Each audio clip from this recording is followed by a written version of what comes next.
যে শ্ৰী ৰঘুপতিয়ে অসমীয়া চিনেমা জগতত নতুন যুগৰ সৃষ্টি কৰিব, এই ক্ষেত্ৰত আপুনি মোৰ কেৱল সেইটোৱে হাবিয়া, সেইটোৱে ইচ্ছা, সেইটোৱে আশা লৈ মই ছবিখন বনাইছিলোঁ। প্ৰথম কথা মোৰ দুটা উদ্দেশ্য আছিল, মই কেতিয়াও এইটো কথা ভবা নাছিলোঁ, কাৰণ এই কথাৰ ওপৰত কোনো দাবী কৰিব নোৱাৰে যে এখন ছবিয়ে বক্স অফিচত কিমান কালেকশ্যন কৰিব, এইটো স্বয়ং ভগৱানেও ক'ব নোৱাৰে। কিন্তু আমি এটা কথা ক'ব পাৰোঁ যে আমি এখন ভাল ছবি বনাব পাৰোঁ।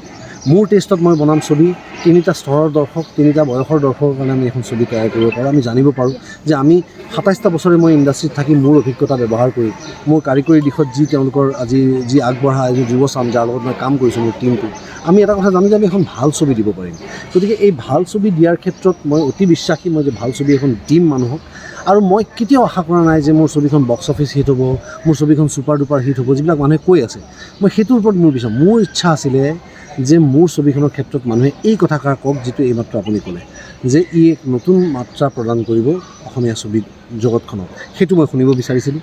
আৰু দ্বিতীয় কথা মই শুনিব বিচাৰিছিলোঁ যে ৰবিদা, আমি ফাৰ্ষ্ট ডে ফাৰ্ষ্ট শ্ব' চাম। গতিকে এই কথাটো আমাৰ যিহেতু ছবি চোৱাটো অসমীয়া দৰ্শকৰ কালচাৰত নাই, আমাৰ তেওঁলোকে নাটক চায় কিন্তু ছবি চোৱা আমাৰ কালচাৰত নাই। গতিকে সেইখিনি দৰ্শকে যেতিয়া এই কথাষাৰ কোৱা আৰম্ভ কৰিছে যে আমি ফাৰ্ষ্ট ডে ফাৰ্ষ্ট শ্ব' চাম, তাৰমানে ডেফিনেটলি মই অতি নিশ্চিতভাৱে ক'ব পাৰোঁ যে আমাৰ চলচ্চিত্ৰ সমাজখন চলচ্চিত্ৰ উদ্যোগলৈ পৰিণত হ'বলৈ আৰু বেছি সময় নালাগে।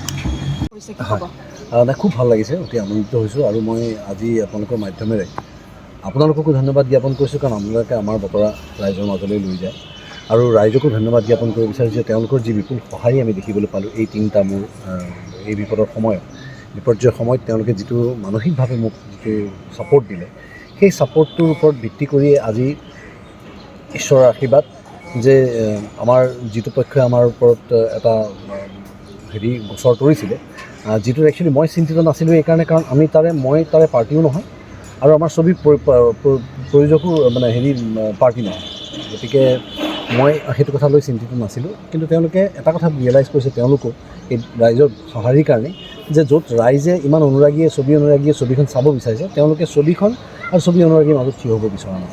আচলতে ভাল ফল এটা পাবলৈ হ'লে এনেকুৱা এটা হয়। গতিকে আজি তেওঁলোকেও চিন্তা কৰিছে যে আমাৰ মাজত যি আছে ব্যক্তিগতভাৱে সেয়া চলি থাকিব, সেয়া বেলেগ কথা, কিন্তু ছবিখন তেওঁলোকে নৰখায়। গতিকে আজি মহামান্য আদালতে তেওঁলোকৰ পিটিশ্যনৰ ভিত্তিত, আমাৰ পিটিশ্যনৰ ভিত্তিত এটা আমাৰ যিটো ষ্টে অৰ্ডাৰ দিছিলে, সেইটো তেওঁলোকে আজি বাতিল কৰিছে। গতিকে সেইটোৰ কাৰণে মই মহামান্য আদালতৰ ওচৰত মই ধন্যবাদ জ্ঞাপন কৰিছোঁ।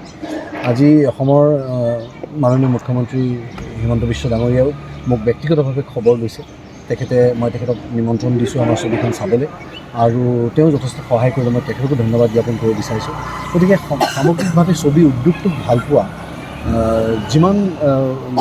যিসকল লোক আছে, বিভিন্ন ফিল্ডৰ, এই ৰাজনৈতিক দিশৰেই হওক বা ব্যক্তিগতভাৱেই হওক বা তেওঁলোকে এই চলচ্চিত্ৰ উদ্যোগটোৰ লগত জড়িত হিচাপেই হওক, যিটো তেওঁলোকৰ ছাপোৰ্ট মই দেখিবলৈ পাইছোঁ, সেই ছাপোৰ্টটোৰ কাৰণে মই তেওঁলোকৰ ওচৰত চিৰকৃতজ্ঞ, মোৰ কৃতজ্ঞতা জ্ঞাপন কৰিছোঁ। আৰু আজি অতি সুখেৰে মই জনাবলৈ ওলাইছোঁ ৰাইজক যে আজি এতিয়ালৈকে আমাৰ যিহেতু অৰ্ডাৰটো ওলাই গ'ল, আমি অৰ্ডাৰটো আমাৰ হাতত যেতিয়া আমি পাম, চাৰ্টিফাইড কপিটো, আমি লগে লগে সেই কপিটো চাৰ্কুলেট কৰিম, আৰু সমগ্ৰ ভাৰতবৰ্ষতেই আজি সন্ধিয়া 5 বজাৰ পৰা আৰম্ভ কৰি যিসমূহ শ্ব' থাকিব, সেইবিলাক শ্ব' আমি অ'পেন কৰি দিম। গতিকে বুক মাই শ্ব'ত তেওঁলোকে টিকেটবোৰ পাই যাব, আৰু কাইলৈৰ পৰা পূৰ্ণ গতিত পুৱাৰ পৰা যিকেইটা শ্ব' এনাউন্স কৰা হ'ব, বুক মাই শ্ব'ত তেওঁলোকে বুক কৰিব পাৰিব আৰু চাবলৈ। ৰবি শৰ্মা বুলি ক'লে, ৰবি শৰ্মাৰ ছবি চাই আগতে মানুহে বহুতে ভাল পায়, আৰু সকলোৰে মনত এটা প্ৰতিচ্ছবি লৈ থাকে যে ৰবি শৰ্মা খুবেই ভাল আগৰ, কিন্তু তাৰ মাজতে আপুনি বহু সময় বিৰতি ল'লে, তাৰপিছত এইবাৰ বহুত দিনৰ মূৰত এখন ভাল ছবি আহিছে, কি ক'ব?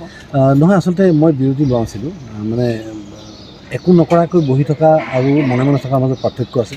মই মনে মনেহে বহি আছিলোঁ, একো নকৰাকৈ নাছিলোঁ আচলতে। মই সেইখিনি সময়ত 2 বছৰ লাগিলে মোৰ ৰঘুপতি স্ক্ৰিপ্টখন লিখোঁতে, ৰঘুপতিৰ কাম কৰোঁতে মাজত 2 বছৰ ক'ভিডে আমাৰ লোকচান কৰিলে।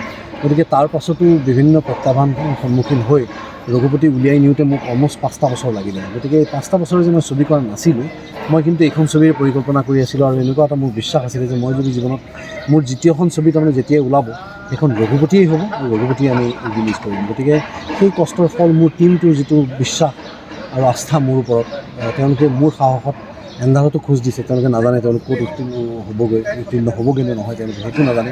ইমান অনিশ্চয়তাৰ মাজতো তেওঁলোকে মোক চাথ দিছে। গতিকে মই এই 5টা বছৰ কেৱল সেই পৰিকল্পনাতে আছিলোঁ। গতিকে এতিয়া মই অহা বছৰ আকৌ থিয়েটাৰলৈ যাম, থিয়েটাৰৰ পৰা উভতি আহি মই আকৌ ছবিৰ কাম কৰিম। মই এটা বছৰৰ মাজতে বিৰতি ল'ম ছবি উদ্যোগটোৰ পৰা, কাৰণ এখন ছবি ৰিলিজ কৰি সেই ছবিখন চলে, মোৰ আগতে যিসমূহ ছবি তৈয়াৰ হৈ আছিলে সেই ছবিসমূহৰ হলৰ স্লটবিলাক পাওঁ। গতিকে মই এটা বছৰ ৰৈ দিম, তেওঁলোকে ছবিবোৰ কৰক, মই আকৌ আৰু এখন ভাল ছবি লৈ আহিম। যে ঈশ্বৰৰ ওচৰত মোৰ এটাই প্ৰাৰ্থনা যে মোৰ পাছত যিখন ছবি আহিব সেইখনে মোৰ ৰেকৰ্ডটো ব্ৰেক কৰক, তাৰ পাছৰ ছবিখনে সেইখনৰ ৰেকৰ্ডটো ব্ৰেক কৰক, মই আকৌ আৰু এখন ছবি লৈ আহিম যিখনে সেইবিলাকৰ ৰেকৰ্ডটো ব্ৰেক কৰিব। যে ৰবি শৰ্মা বুলি ক'লে সকলোৱে সুদৰ্শন লগতে স্পষ্টবাদী বুলি কয়, কেতিয়াবা স্পষ্টবাদিতাৰ ক্ষেত্ৰত আপুনি কেতিয়াবা বাধাৰ সন্মুখীন হ'ব লগা হয়? মই আজিলৈকে যিমান বাধাৰ সন্মুখীন হৈছোঁ তাৰ বাবে অকল স্পষ্টবাদিতাটোৱে এটা কাৰণ।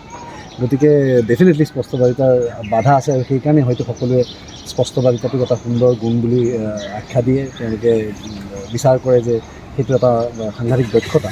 গতিকে এই স্পষ্টবাদিতাৰ যিটো আজি বিশেষণ মোৰ লগত জড়িত হৈ গৈছে, সেইটো যেনেকৈ টান কাম, ঠিক তেনেকৈ শৰীৰ চৰ্চাটোও টান কাম। একেদিনাখনে এটা মানুহে বডি এটা বনাই ওলাব নোৱাৰে। গতিকে সেই দুইটা বস্তুৰ কাৰণে দেখোন মই সমাদৰ আজিলৈকে পাই আছোঁ আৰু মই ঈশ্বৰ আৰু মোৰ ভালপোৱা দৰ্শকৰ ওচৰত মই কৃতজ্ঞতাৰ বাবে।